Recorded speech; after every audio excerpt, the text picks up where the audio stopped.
அவர் ஆறுதலின் தேவன், ஆறுதல் தருகிற ஒரு தேவன்.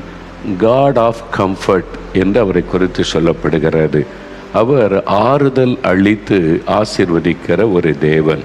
யாருக்கு ஆறுதல் தேவை? பாதிக்கப்பட்ட உள்ளம், நொறுக்கப்பட்ட ஒரு உள்ளம், பாதிக்கப்பட்ட இருதயம் உள்ளவர்கள். அவங்களுடைய உள்ளம் ஆறுதலுக்காக ஏங்கும். உங்களுடைய உள்ளம் ஆறுதலுக்காக ஏங்கி கொண்டிருக்கலாம். ஏதோ ஒரு பாதிப்பு உங்களுடைய உள்ளத்துக்குள்ளே இருக்கிறது. நீங்கள் பாதிக்கப்பட்ட உள்ளத்தோடு இப்போ உட்கார்ந்துருக்கிறீங்க. மனதுக்குள்ள ஒரு வேதனை.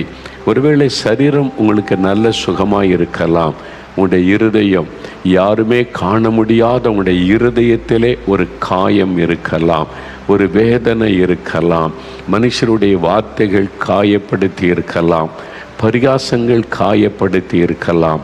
மற்றவர்கள் உங்களை குற்றப்படுத்தி பேசினதுனால நான் என் வாழ்க்கை அப்படி தானே இருக்குது அப்படின்னு உங்களுக்குள்ளாகவே காயப்பட்ட உள்ளத்தோடு இருக்கலாம்.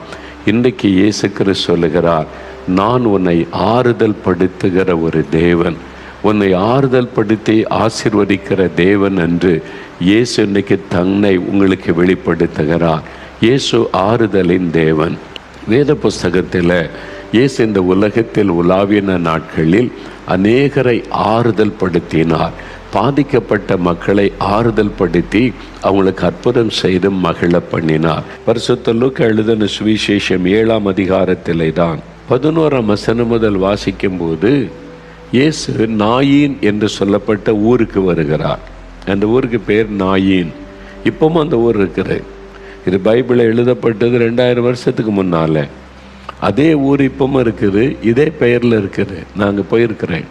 அது இயேசு பெற வளர்ந்த ஊராகிய நேசரத் இருக்குல்ல, அது பக்கம் அந்த கானா ஊரில் இருக்குல்ல, அது பக்கத்தில் தான் நாயின் என்ற ஊர். இப்பவும் அதே பெயரில் தான் அந்த ஊர் இருக்கிறது. ஒரு மலை சரிவில் அந்த ஊர் இருக்கிறது. இயேசு அங்கே தான் போகிறார். நாயின் என்ற ஊருக்கு